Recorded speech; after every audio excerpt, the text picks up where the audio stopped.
What's your take on pricing psychology in today's market? What's your strategy? How you price a listing? Yep. Where you're going to adjust it? When you're going to adjust it? Why you're going to adjust it? Sure. What's your thought process on that? So I'll go over a strategy I used this morning. Actually, at an appointment where our market analysis came in lower than the seller wanted, which right now is pretty typical. But we weren't far off. Again, this is a tactic that I use when we're within a realm that I find acceptable. Is I said, you know what?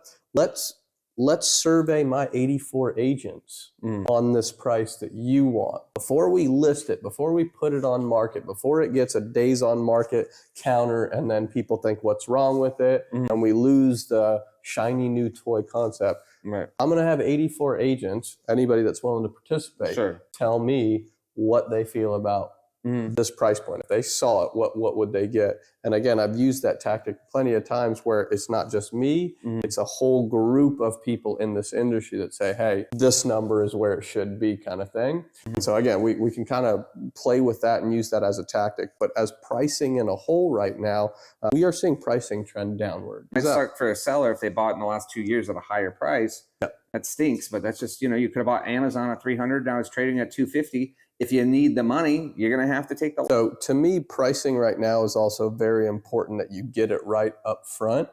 And if you don't get it right up front, you talked about like my time frame of reductions. I think your first price reduction right now should probably happen between 14 and 21 days on market, with a little asterisk of depending on the activity it's getting. If you're getting a lot of showings, people are walking through the door, I'm less. And it might not be as big of a price reduction, or we hold off a little bit. But if I'm getting all the views and clicks online and nobody is calling me, I know they're seeing that price and moving on to the next one without talking to me. So again, really analyze your stats is another huge You could have the best marking on the planet in this type of market, and all that matters is the price. If there's a house down the street that's offering more house for less money, that's going to sell before yours. It's that simple.